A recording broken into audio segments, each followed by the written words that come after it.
कुछ चाहिए का? ओ बिटिया, चाहिए का कुछ?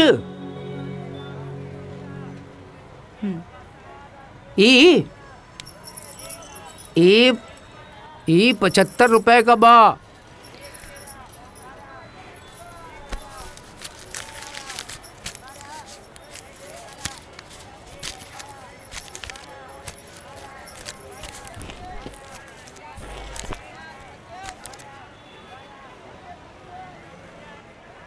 ₹45 में ई ना मिलेला।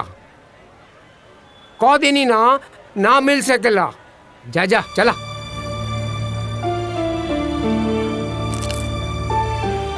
पता नहीं कहाँ से चले आवेली।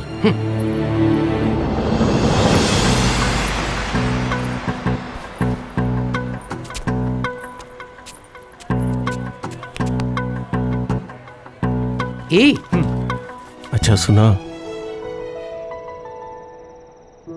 का हम तोहरा पसंद हई?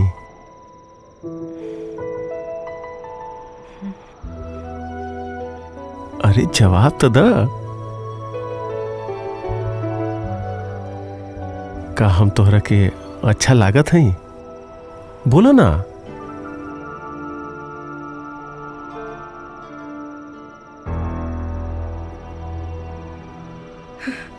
हम कुछ पूछ रहल बानी तोहरा से। का हम तोहरा पसंद हई? बोला। अरे एक बार जवाब दो। अरे बोलत काहे नहीं खुतू? अरे बोला।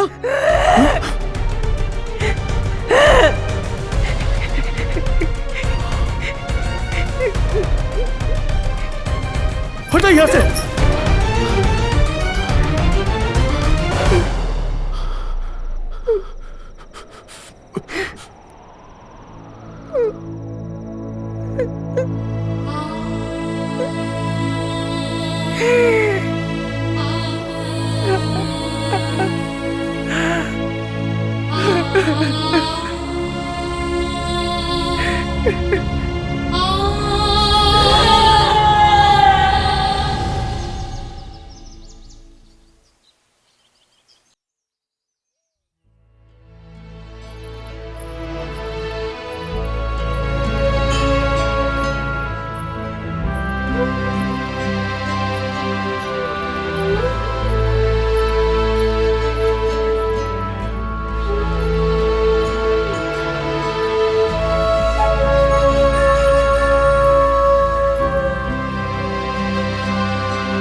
अंदर आ जावा, द्वार खुलल बा।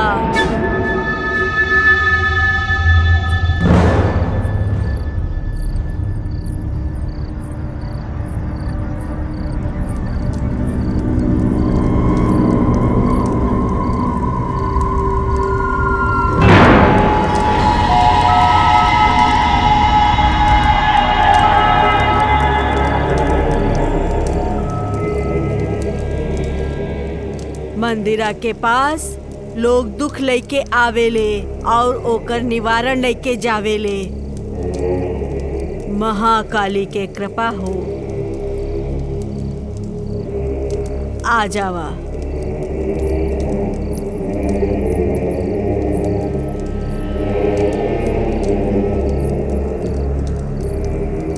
बैठ जा।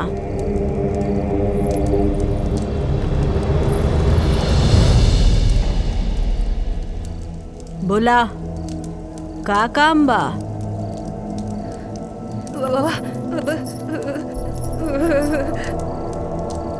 अच्छा, गूंगी हो।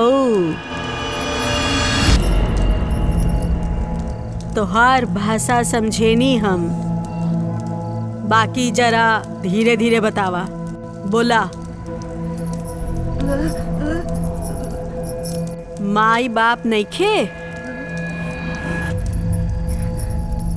अकेली हो? ओहो, गूंगेपन की वजह से केहू ब्याह नइखे करे के चाहतारा? दुखी हो? ई सब बतावे के हमरा के जरूरत नइखे। हमरा से का चाहतारू ऊ बतावा। जल्दी बोला, इतना समय नइखे हमरा पास।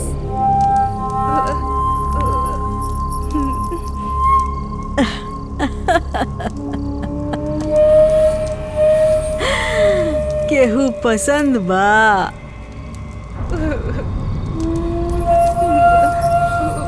ओकरा साथ ब्याह करे के चाहतारू? वशीकरण करे के होई। खर्चा उठा पैबू? फिर ठीक बा, कल रात के 12 बजे 15,000 रुपया लेके आ जाइहा। फिर बताइब आगे का करे के बा। ई सब्जी बाजार नइखे, एगो रुपया भी कम ना होई। जा, कल आ जाइहा रात के 12 बजे तक। कल अमावस्या के रात बा। जय महाकाली।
तनिक मिलावट तबा, लेकिन ह सोना।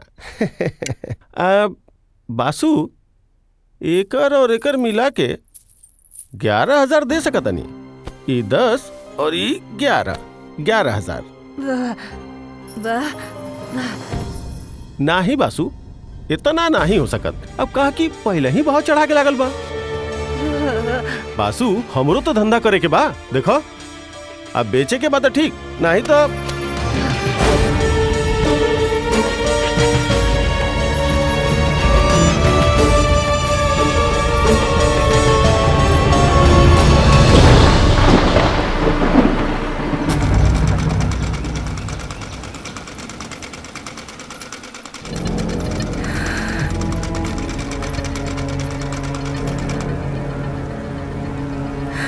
कल रात के 12 बजे 15,000 रुपया लेके आ जाइहा। फिर बताइब आगे का करे के बा।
जय माँ काली।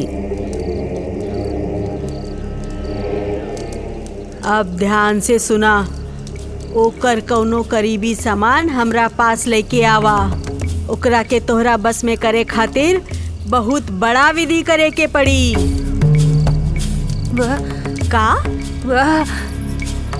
का लाई? और मूर्ख, ओकरा घर से कौनो ऐसन सामान जो ओके दिल के करीब होए, समझ लू, ऊ लेके आवा। जा जा ना।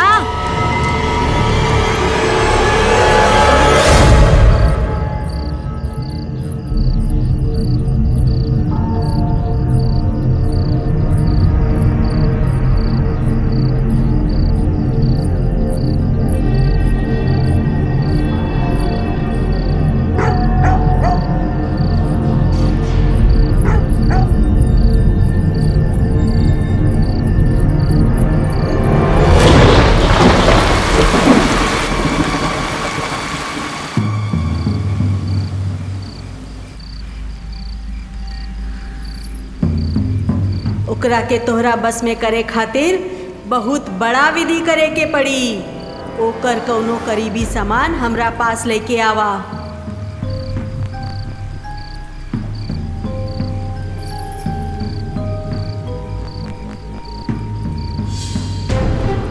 ओकरा घर से कौनो ऐसन ओकर करीबी सामान जो ओकर दिल के करीब होए, समझ लू? ऊ लेके आवा जा।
ई ना चली। अरे मूरख, ई का लाइल बाड़ू? ई से काम ना चली।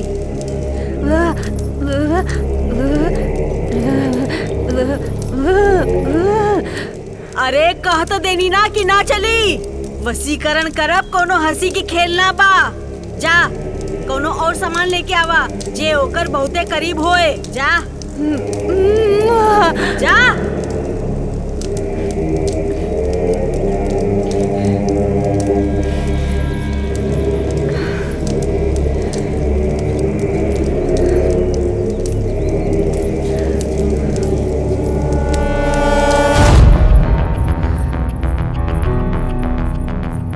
मोती मोती मोती, देखा देखा मोती।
की है मोती?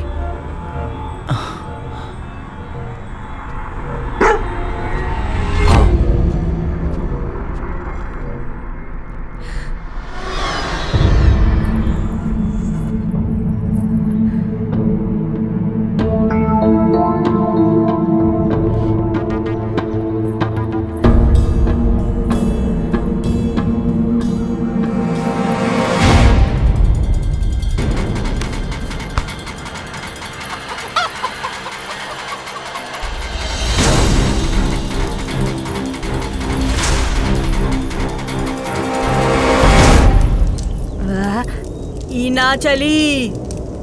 ऐसे वशीकरण ना हो सकेला। इहो ना चली।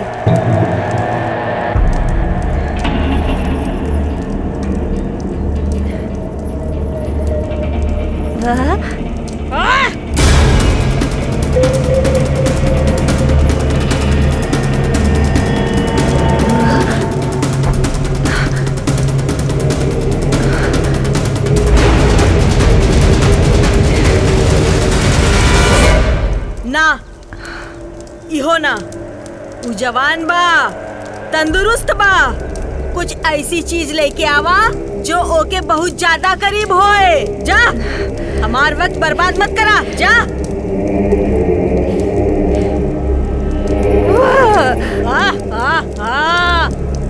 कुछ ऐसन जे के बगैर उ रह ना सके। कुछ भी जैसे कि कुत्ता, बिल्ली, कुछ भी। जा जा लेके आ, जा। कुत्ता, बिल्ली, कुछ भी, जा जा।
और हमार बात ध्यान से सुना।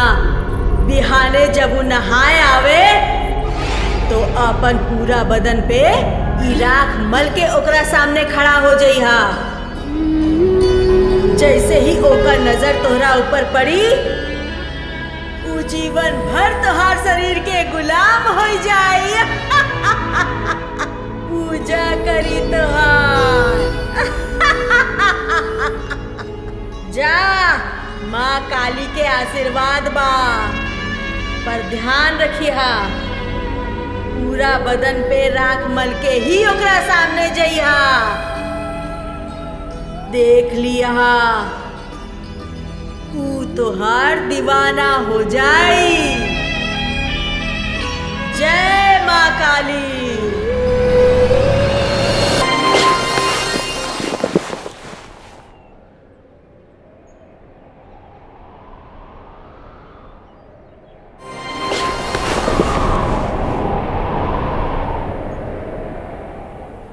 मोती के हौ? हाँ,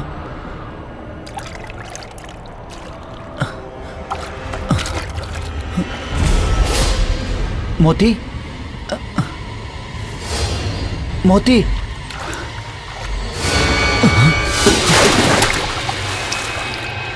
मोती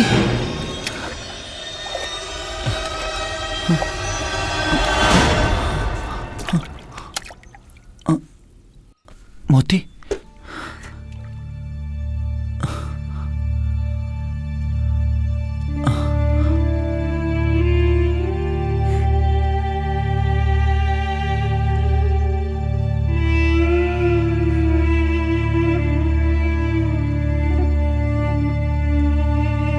मोती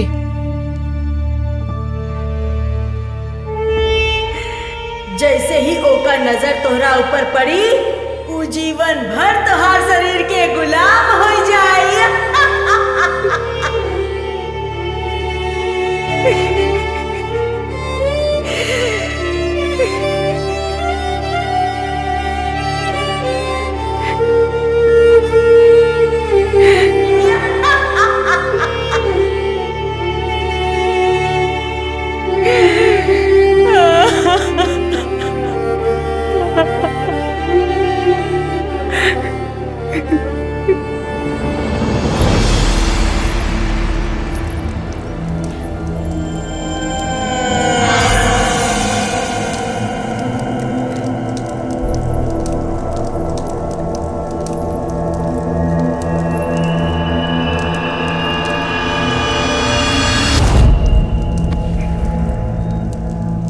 का भइल रे?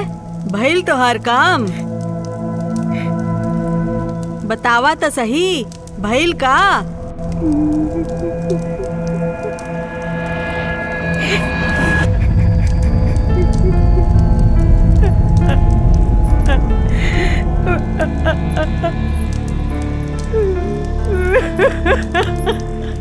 यानी वो अंधा बड़ा?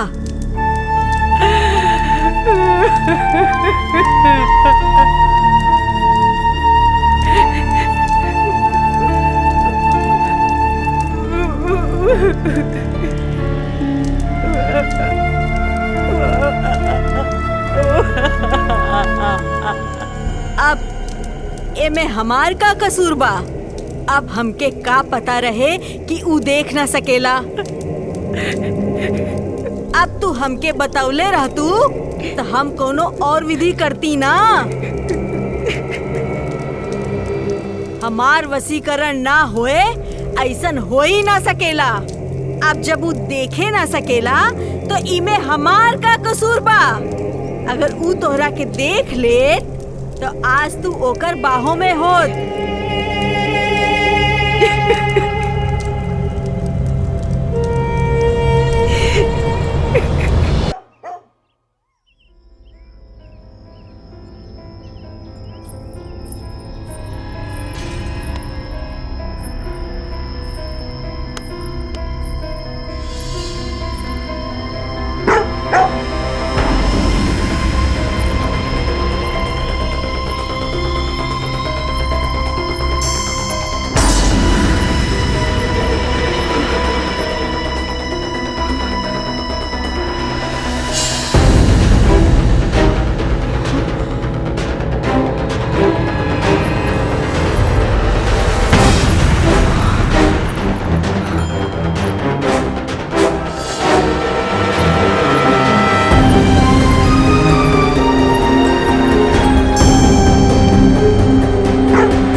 गइल बाड़ू का?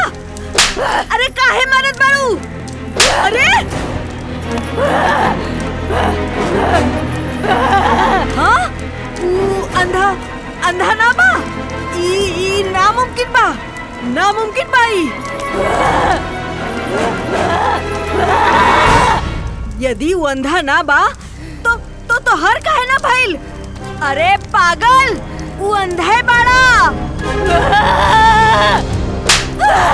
अरे काहे मारत बाड़ू? हम कुछ गलत नहीं कहनी हा। अरे वो तोहार ना भइल काहे कि वो अंधे बाड़ा। गौर से देखा, वो अंधे बाड़ा। अगर वो अंधा ना होला तो जान ले लिया हमार। जाके देखा, वो अंधे बाड़ा।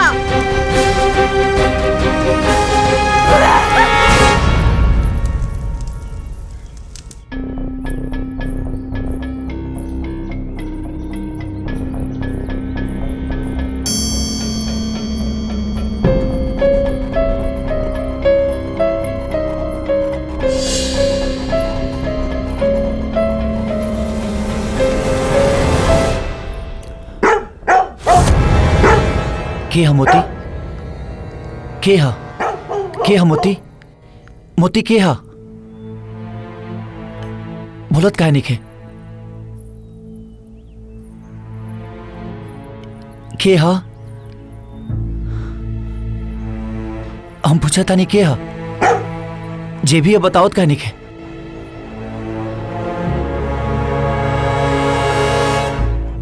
के हा?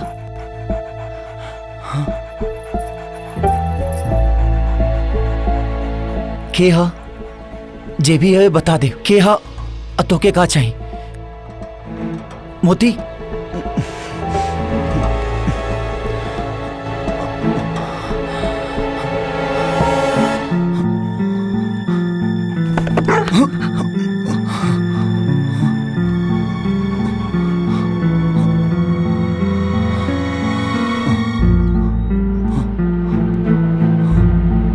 मोती मोती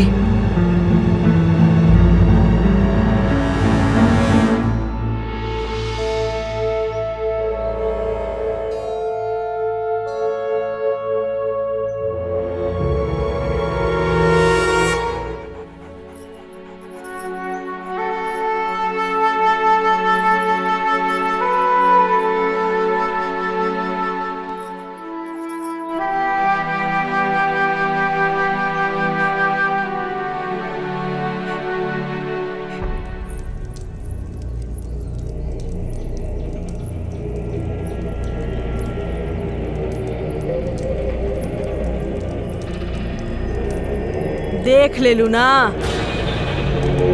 बाना वो अंधा।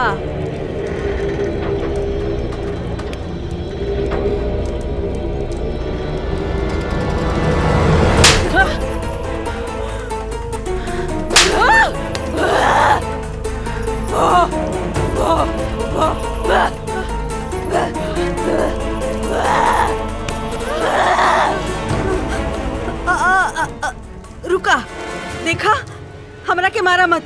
हम सच बतावत आनी तोहरा के, हम सच बतावत आनी तोहरा के। हम मोती का नाम अरनी हा। ओकरा बदले हम माधव से बहुत सारा पैसा ले ले रानी। तब हमके पता चलल कि वो अंधा बा।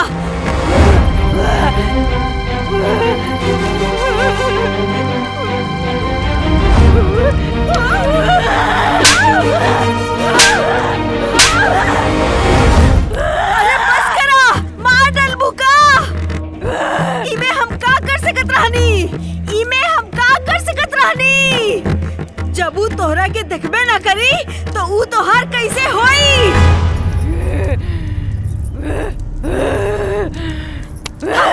हाँ, हम बतावतनी। एगो और मौका दे दा हमरा के। हम बतावतनी, ऊ तोहार कैसे होई?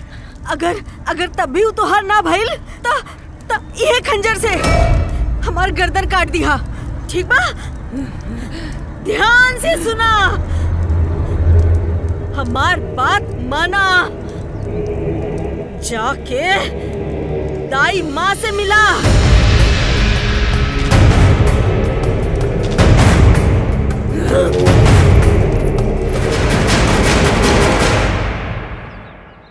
अंधा ना रहे माधव।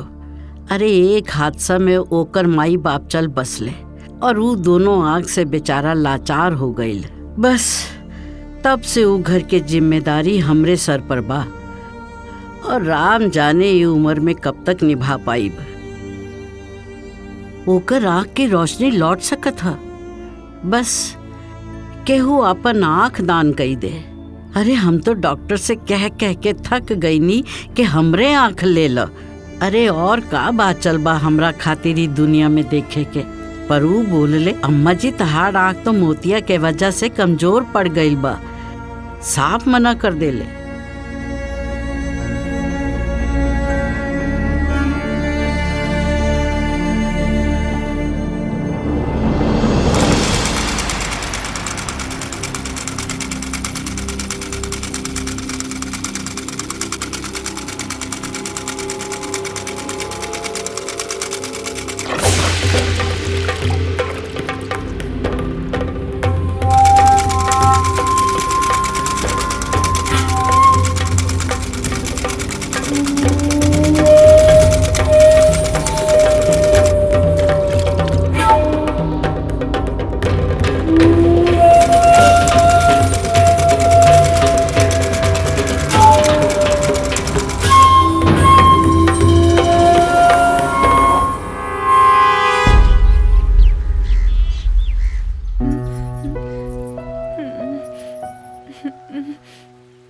हम समझिला तुहार इशारा तनिक तनिक, मगर माधव ऐसे कैसे मानी?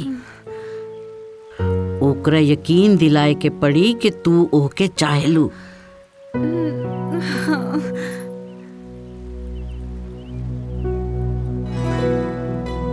चित्र बनावल तो ओकर जिंदगी के हिस्सा बा। तू ओके मना लो कि ऊ तुहार चित्र बनावे। अरे यही बहाने वो तोहरे करीब आई जाई। अरे ओकर नजदीक रहे के ई सबसे बढ़िया तरीका बा।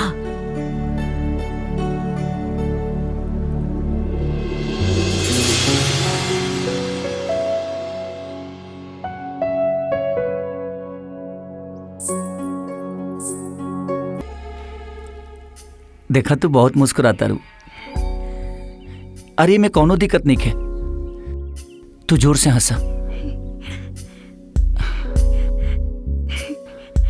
अजब खेल बना मन के, केहू के साथ सालों बाद भी ना जुड़ पावेला, और केहू के साथ एक पल में ही जन्म जन्म के रिश्ता बन जाला। तुहार जब भी मन करे तू यहाँ आ जायल करिया, हमके अच्छा लागी।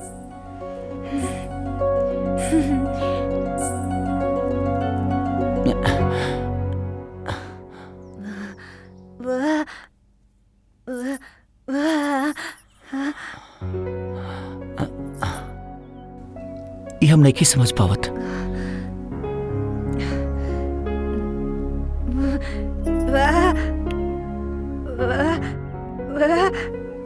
अच्छा तू अपन चित्र बनावे के खाता रू?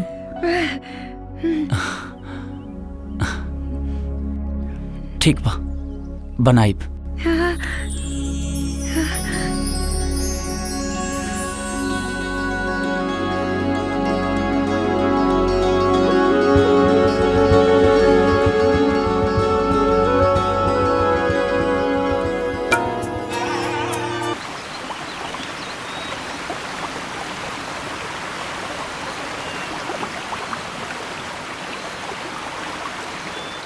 पहले हमारा आंख रहे ना तो हम एका देख के चित्र बनावत रहे,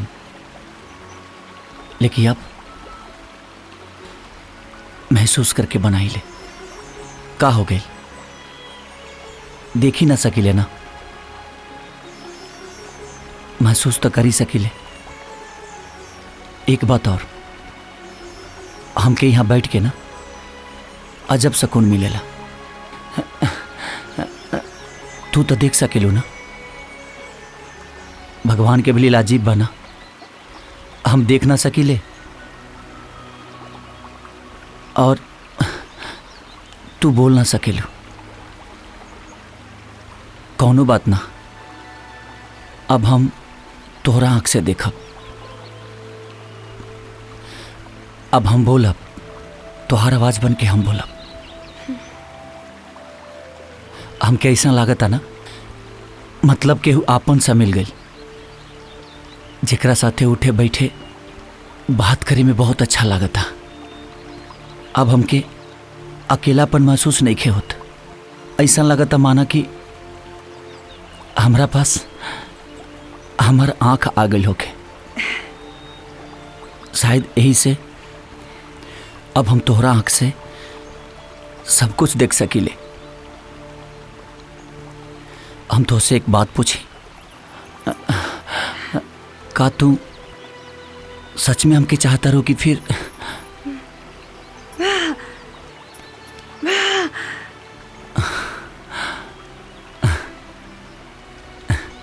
काश आज हम तोहके देख सकती।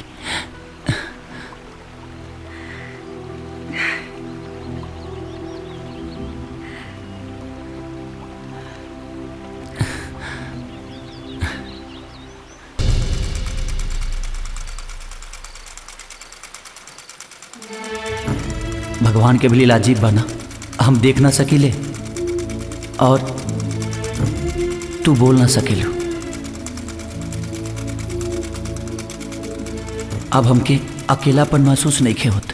ऐसा लगता माना कि हमरा पास हमार आँख आ गई होके। काश आज हम तोहके देख सकती। बहुत बड़ा फैसला बाई, 10 बार फिर से सोच ला। मान लेनी के प्रेम अंधा होला, बाकी ई कौनो मजाक नहीं खे, ऊ माने वाला नहीं खे। हाँ, हम कोशिश ईमानदारी से करब।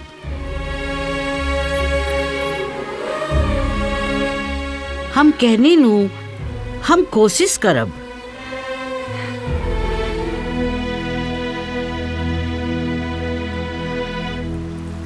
तो हर दिमाग तक ठिकाना में बना दाई माँ। हाय, हम अपन जिंदगी संवारे खाती केहू और के जिंदगी बर्बाद ना कर सकीले। आई तू सोच कैसे सकत रू? बहुते चाहेली हो तोहके, और पहाड़ जैसन जिंदगी खड़ा बा तोहर सामने। ना मत कहा बेटा। चाहे तो हमू लागल बनी दाई माँ, हमके भी वो अच्छा लागेले, लेकिन सच तो ही बा कि ओकर इच्छा हम कबो पूरा ना कर सकीले, कबो ना।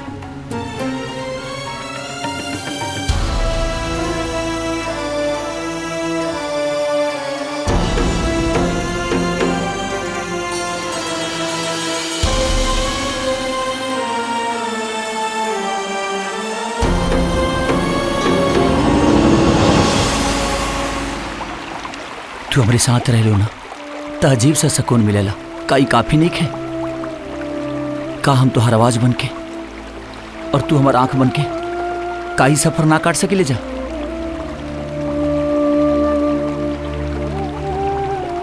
ठीक बा, हमके थोड़ा वक्त देता, हम कौनो भी फैसला सोच समझ के ही ले।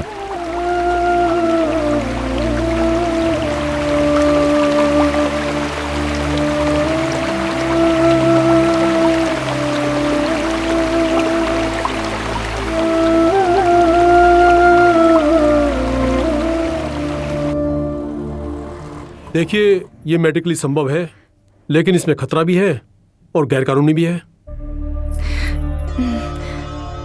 डॉक्टर साहब, ये दोनों प्राणी के जिंदगी के सवाल बा।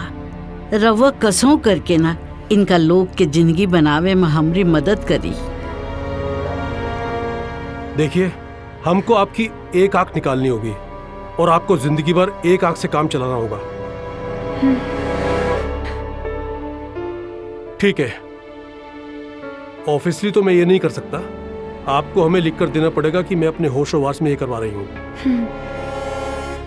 ठीक है? मान गई नहीं तहरा, बहुते हिम्मत बा तहरा में। अरे बड़ा नसीब वाला बा माधव। बस एक बार होकर आँख के रोशनी लौट आए, फिर देखे कितना प्यार करेला तो के।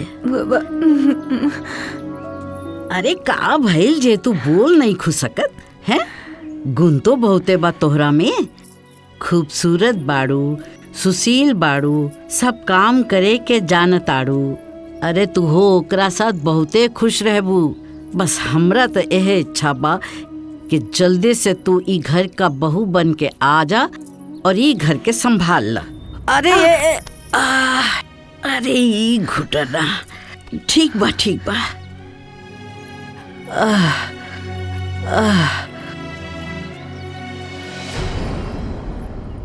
मन बोलो ना तुलो दोनों जानी। डॉक्टर कहले तबा कि सब ठीक हो जाए, पर पता ना हमार मन बहुत घबरा था। अरे काहे घबराताड़ा बेटा? और फिर ये वासु कौन मार अपन दोनों आंख दान देताड़ी? अगर एक आंख से तोहार रोशनी वापस आ सकता तो एम का बुराई बा? अरे मरेली तोरा पर और तोहार प्यार के खातिर जान भी दे सकेली। ई आंख कवन चीज बा का वासु? और फिर बेटा अगर ई काम से तू दोनों की जिंदगी सवर जाए तो हमू चैन से अपन प्राण त्याग सक। प्राण त्यागे तो हर दुश्मन दाई माँ। ठीक बा, जैसन तोहरा दोनों जानी की इच्छा। अगर ऐसा कहला से हमने दोनों के जीवन संवरता तो हम बात करें डॉक्टर से। अरे जुग जुग जियो बेटा, खुश रहो। अब ध्यान से सुनो हमार बात। कुछ पैसा के इंतजाम करे के पड़ी। अरे डॉक्टर कतना हुज्जत के बाद राजी भइल बाड़े ऑपरेशन खातिर, तो कुछ अलग से ज्यादा पैसा देवे के पड़ी। अभी बात हम माधव से तो कह नहीं खी सकत। थोड़ा बहुत बा हमरा पास, बाकी वो पूरा ना पड़ी। अब जा जा यहाँ से और विचार कर कि पैसा कहाँ से आई। जा।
चली बेटा। लेकिन दाई माँ, ऊपर वाला चाही तो सब ठीक हो जाए। चिंता मत करा। चल चल चल।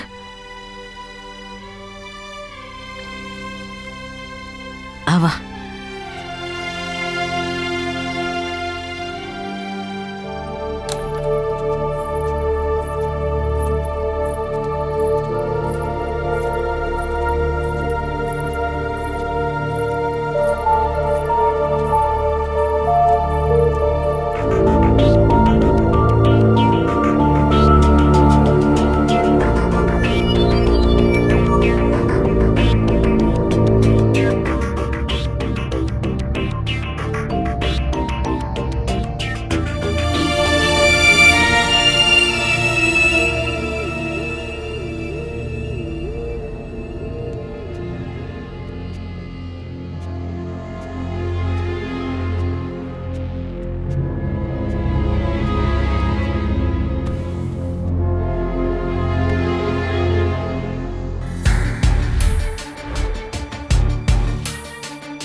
आराम से।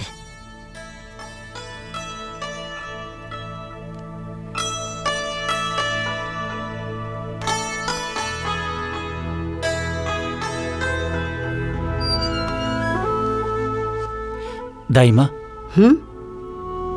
तू बतौलू ना कि कहाँ बड़ी बासु? चिंता ना करा, जमुना दिन तोहार आँख के पट्टी खुली ऊ तोहार सामने हुई। अरे दुल्हन बनाई के ले आई तोहरा सामने होके। बहुते प्यार करेली तोहरा। हमार तो बस यही इच्छा बा कि तू दोनों के घर बस जाए। अब आराम कर और अपन ख्याल रख। हाँ दाई माँ।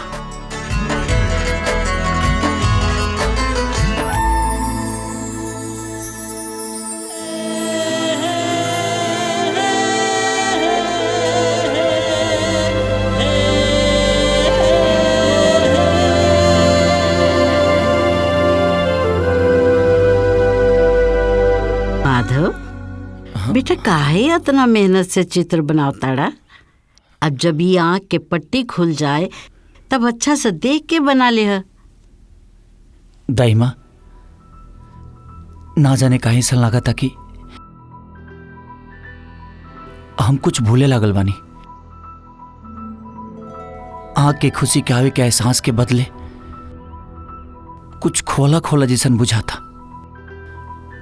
बरसों से अंधेरा के साथ जियत रहे, अब अचानक रोशनी की उम्मीद। एक अजीबे खामोशी बदाई माँ। न जाने हम परेशान काहे बने। सब ठीक हो जाए बेटा। दाई माँ, देखा था जरा ये चित्र बासु के जैसा लगा था कि नहीं? का भल दाई माँ?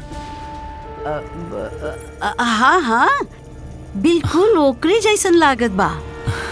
बाकी ये चित्र अधूरा काहे बा? दाई माँ, सोचा तानी ना अब एके पूरा तबे करब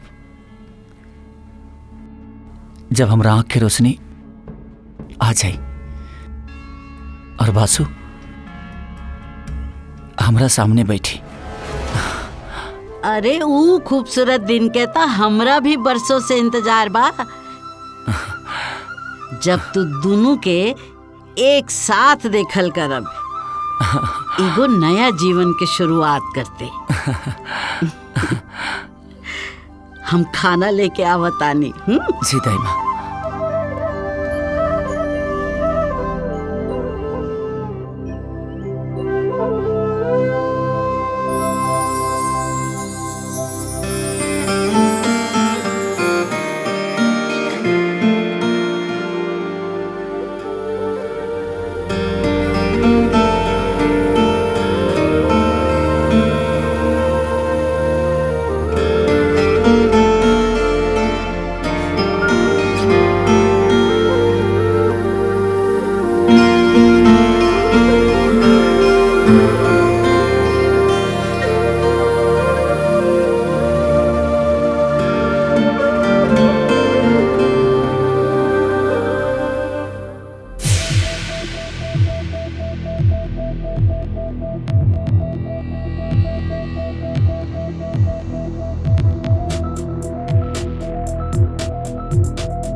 वेरी गुड।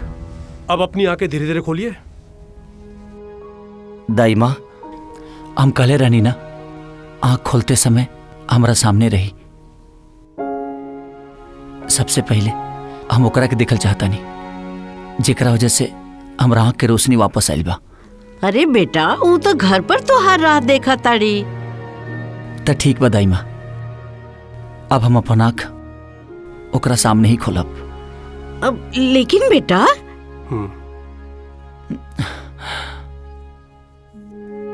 जैसन तू चाह।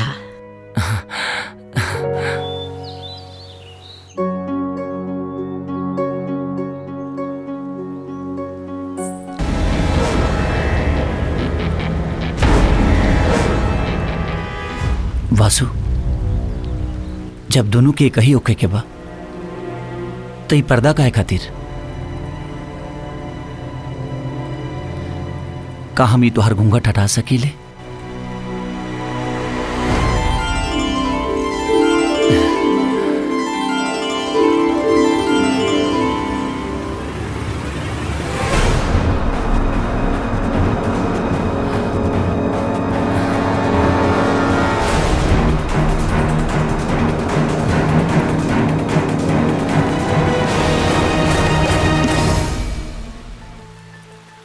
जितना सुंदर तू बाड़ू, उससे बड़ा दिल बा तोहार।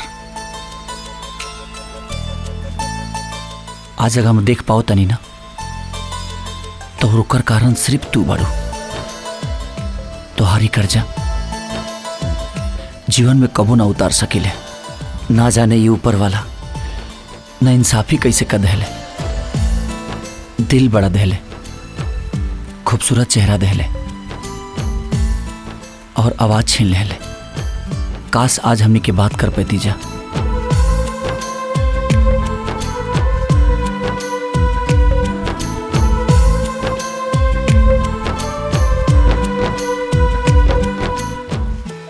लेकिन आज के बाद तू हमारी आंख की रोशनी हो और हम तुहार आवाज।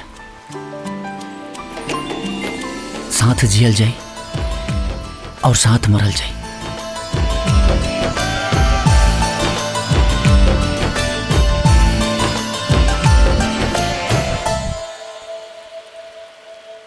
बहुते प्यार करेला तारा।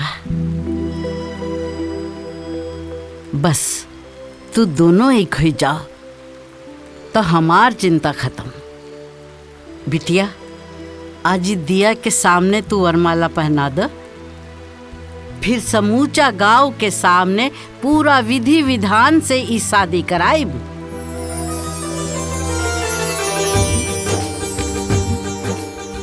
पहनाए दियो।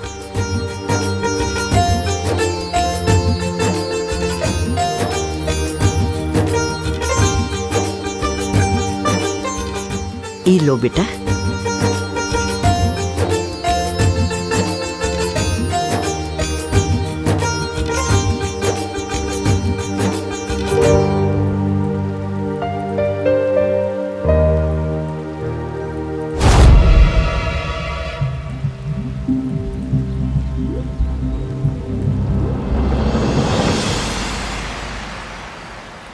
अरे हमारी राधा बिटिया है। अरे आज सच में हमरा खातिर बहुते खुशी के दिन बा, बहुते खुशी के दिन। अरे ये दिन के खातिर तो हम न जाने कब से इंतजार करत रही। तू खुश बाड़ू ना? हम बहुते खुश है माँ। आज तू हमारा सपना पूरा कर दे लो। और का है? अरे कब तक ही झोपड़ी में पड़ल रहती? जल्दी से वो घर के बहू बन जाओ और ऐश करो जिंदगी में। लेकिन भूलिया मत कि नाटक अभी शुरू भइल बा। गलती से भी अपन मुंह मत खोले। तू अब राधा ना वासु बाड़ू। बाकी माँ, ये गूंगी बन के कबले रहब हम? बहुत जल्दी तू बोल सकब। बस वो गूंगिया माधव के रास्ता से साफ हो जाए। बताओ माँ, वो कहाँ?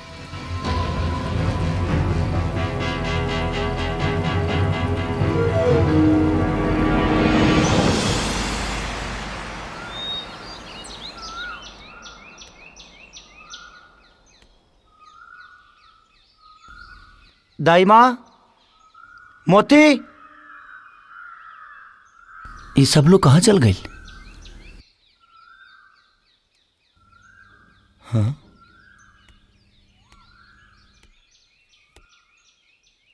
तू अभी ओकरा से दूर रह। अरे जब तक सब ठीक नहीं के हो जात तू ओकरा भिड़ी ज्यादा मत जाइल कर। बाकी हम उनका बिना ना रह सकेले, तो के जौन करे के हा जल्दी कर, काहे कि ई हाल में हम ज्यादा दिन तक चुप ना रह पाए माँ। दाई माँ, दाई माँ, दाई माँ। हाँ बेटा, का भाई? दाई माँ, कहाँ चल गए रहलू? हम कब से आवाज लगाओ तानी और केकरा से बतियाओ तलू? वो सुलोचना रहे, अपन दुख दर्द बतावे आयल रहे। और वासु कहाँ बड़ी? वासु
घर चली?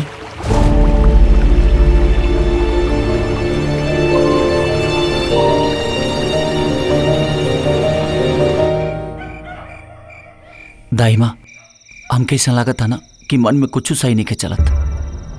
काहे बेटा, ऐसन का हो गई? बासु हमारे पासे बाड़ी, फिर भी ऐसा लगा था कि हमने के एक दूसरे से बहुत दूर बनी जा। अंधा रहे के बाद भी बासु से हमके इतना लगाव रहे, जवानों करा के देखला के बाद वो लगाव महसूस नहीं के हो पावत। बेटा, एकर कारण ई हो सकेला कि वो तोहार बहुत इज्जत करेली। अब भाई तो दोनों के ब्याह नहीं खे नो भइल, यही से तनी शर्मात हो के, और ओकरा खातिर एजा सब कुछ नया बा। सच कही तो वो बहुत प्यार करेली तोहरा से। बस तो दोनों के ब्याह हो जाए तो वो खुद ही सब जिम्मेवारी संभाल ले है। रुका, हम खाना भिजवावत हई वासु से, तू खा के आराम करा बेटा, ठीक बा?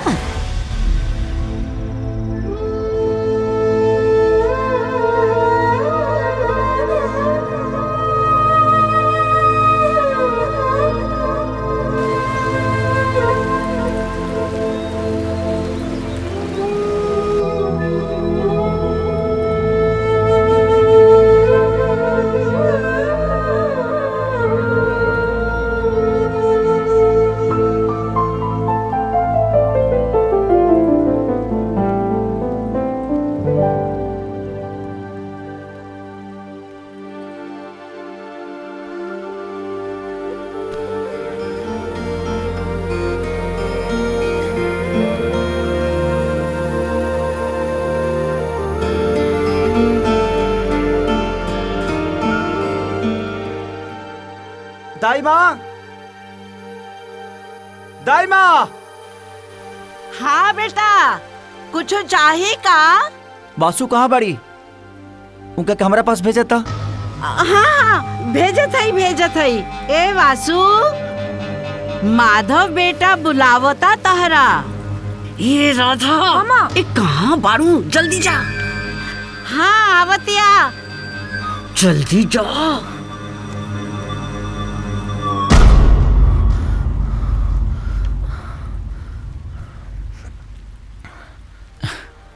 हाँ वासु, बैठा हमरा पास।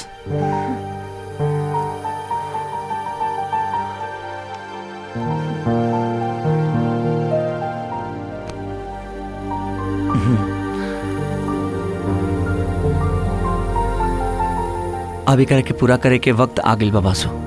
जाना तारू, ई तस्वीर हम आंख बंद करके बनौले रही और अधूरा ऐसे छोड़नी, जब तू हमारे सामने रहबू ना तब एकरा के हम पूरा करब। आ देखा ना, वो वक्त आ ही गई। वासु, देखा ना, तुहार तस्वीर पूरा हो गई।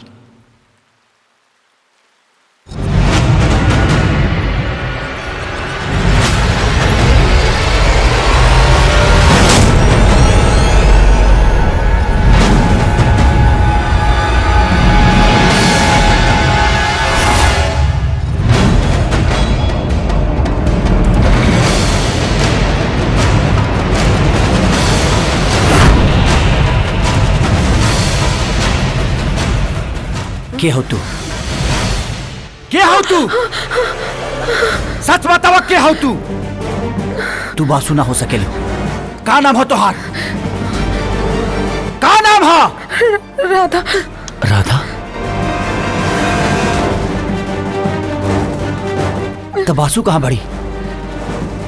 सच बोल, बासु कहाँ बड़ी? माँ। माँ? के है तोहर माँ? के है? दाई माँ। अच्छा, तो तू दाई माँ के बेटी हो? अभी सब नाटक दाई माँ कैले रहली? कहाँ बड़ी दाई माँ? कहाँ बड़ी? दाई माँ। दाई माँ!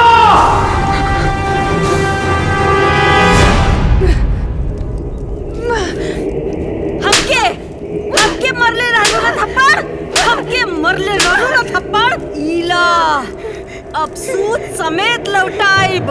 हाँ? थप्पड़ कब तक मारबू एकरा? कहतानी के ठिकाना लगा दे एकरा। चुप चुप। दाई माँ, वो दिन भी बहुत जल्दी आ जाई, बहुत जल्दी आ जाई वो दिन। बस अमावस्या के इंतजार बा, ओकरा बाद एकर बलि चढ़ी और हमके ऊ सिद्धि मिली जेकर इंतजार हमके बरसों से रहल। भाड़ में गइल तहार अमावस्या। अरे खत्म करा एकर कहानी।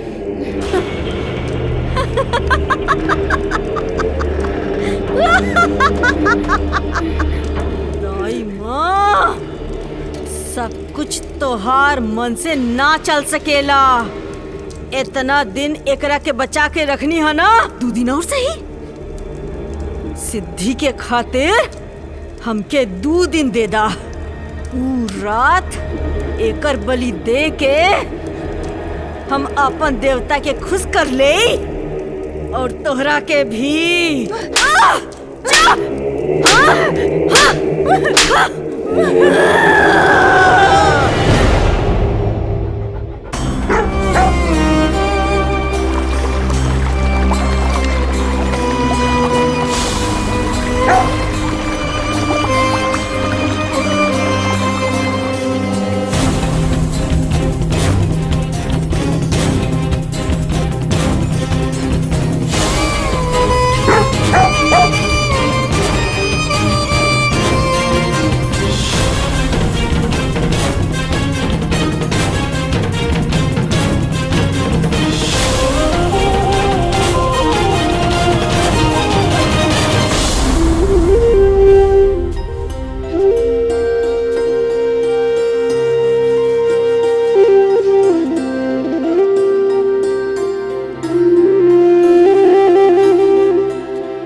आज अमावस के रात बा।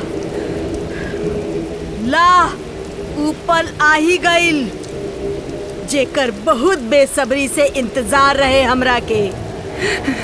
आज तो हर बलि चढ़ी और हमरा के वो सिद्धि मिली जेकर इंतजार हमरा के सालन से रहे। अब तो का उ माधव का भगवान भी ना बचा सकेला।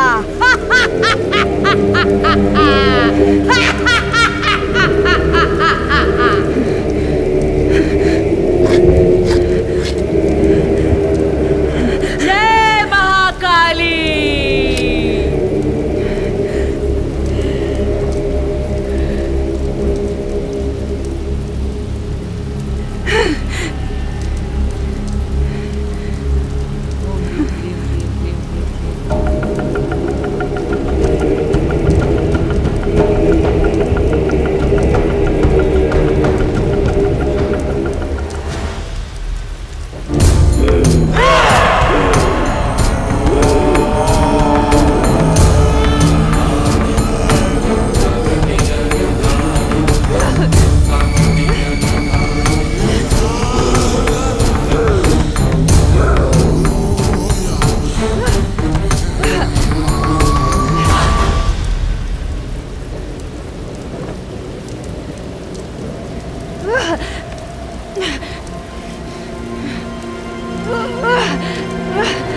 जय महाकाली।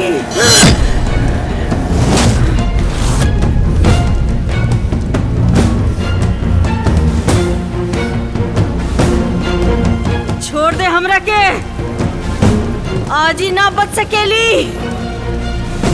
छोड़ दे हमरा के। शैतान औरत, ई का करे जात हो तू? हाँ, ये मासूम का बलि दे के सीधी प्राप्त कर चाहता रू। तुम्हारी हिम्मत कैसे भइले मासूम के जान लेबे के? अरे तंत्र विद्या के नाम पर लोगन के पैसा ठगे वाली औरत इहो एगो औरत हिया। अपन आंख दे के केहू के जिंदगी में रोशनी भर देहलस और एक ते बारिश जौन ओकरे जान लेबे पर उतारू बाड़ी। अरे ते जौन तंत्र विद्या दुनिया के बुराई खातिर सीखले बढ़े ना, अगर उहे विद्या दुनिया के भलाई खातिर सीखले रहते ना तो शायद दुनिया में तोहरो कोनो अस्तित्व बन जाइत। तोहरा कथी ना एगो बलि के समान हो सकेले, एगो मामूली औरत हो सकेले, लेकिन हमरा खातिर ना ई हमार पूरा दुनिया ही है, पूरा दुनिया। अते हमार दुनिया उजाड़े पे उतारू भइल बड़े। माँ, औरत के काम होला केहू के जिंदगी देहल, जिंदगी लेहल ना। अभी भी वक्त बा, अपने आप के संभाल ले और अच्छा काम कर, शायद तो के भगवान माफ कर दिए।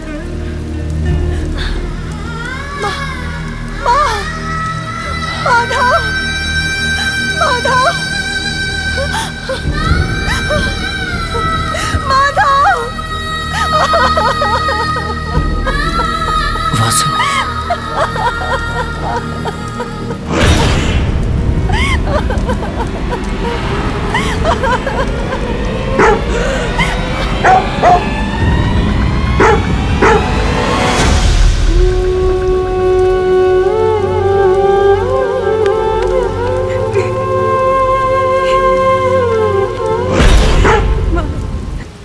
तो के कहाँ कहाँ ना ढूंढनी हम कैसा लगल? तू हमेशा के लिए हमरा जिंदगी से दूर चल गई। हमरा भी ऐसने लागत रहे, फिर मोती की आवाज सुनने हम वो आयल रहे फरिश्ता बन के।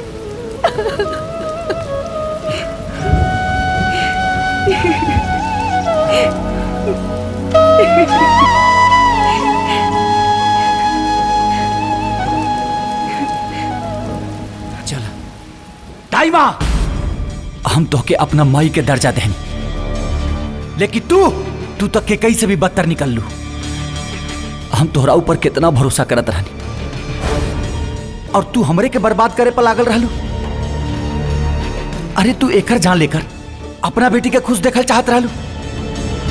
ऐसन पाप, अरे भगवान तो के कब्बो माफ ना करिए, कब्बो ना।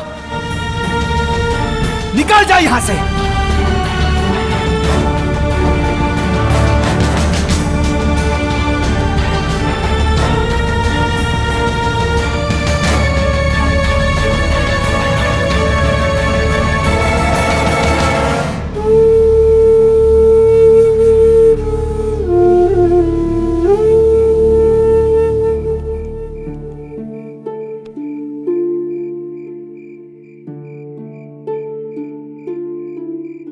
तू बिल्कुल वो सही बाड़ू जैसन हम तोहके महसूस करत रहनी। और आज तोहरा आंख से तोहके ही देखत हनी। हमरे आँख की पट्टी भी खोल दी ताकि हमहू अपन प्यार के देख सके। वासु, ये पल खाती तो हम तरसत रहनी, बाकी तोहके तनी रुके के पड़ी।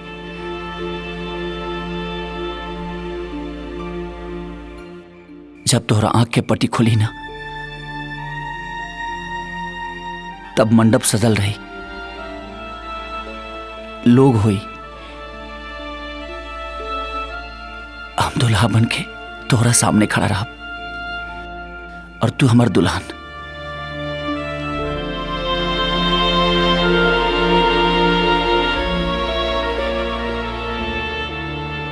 वक्रतुंड महाकाय सूर्यकोटि समप्रभ निर्विघ्नं कुरु मे देव सर्वकार्येषु सर्वदा। मंगलम भगवान विष्णु मंगलम गरुड़ध्वज मंगलम पुंडरीकाक्षाय मंगलाय तनोहरि। अब ब्याह का विधि शुरू होता। वर के इच्छा अनुसार कन्या के आंख से पट्टी हटाए देहल जाओ।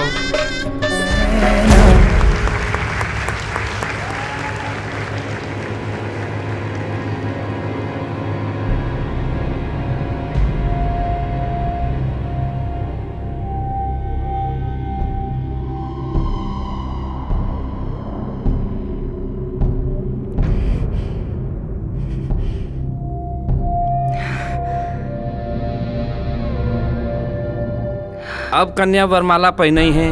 बिटिया वरमाला पहना दो।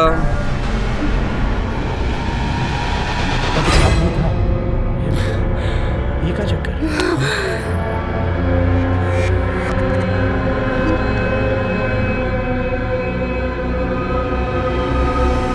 वासु, माधव, हाँ वासु, हम देख ना पा रहे हैं तोरा के। ये काहे लड़ खड़ा का सच में तू हमको नहीं क्यों देख पाओत?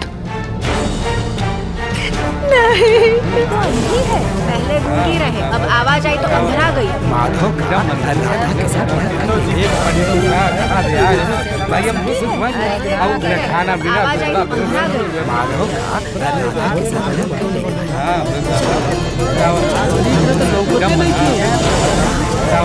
घूम रहे अब आने। अरे ई त अपन घरों तो नहीं संभाल सकत, के संभाली एकरा? अब एकरा संगे बियाह के कर? चुप हो जाओ सब लोग।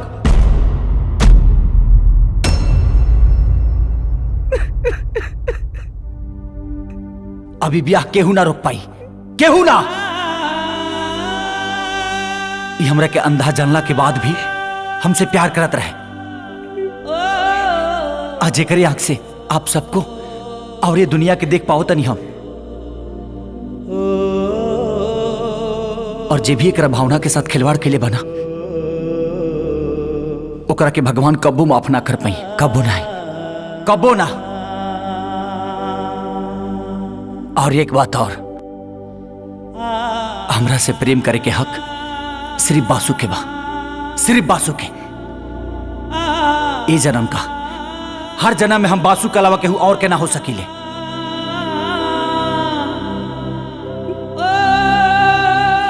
हमरा बासु के रोशनी वापस आई, जरूर आई। एकरा खातिर भले हमके फिर से अंधा काहे ना होके के पड़े।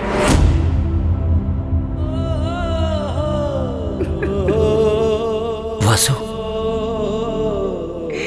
माला डाला और सबके सामने डाला। बियाह हुई और यही मुहूर्त में हुई। पंडित जी, ब्याह की विधि शुरू करिए, कहीं मुहूर्त ना निकल जाए। जब प्रेम ऐसा होखे तब मुहूर्त अपने आप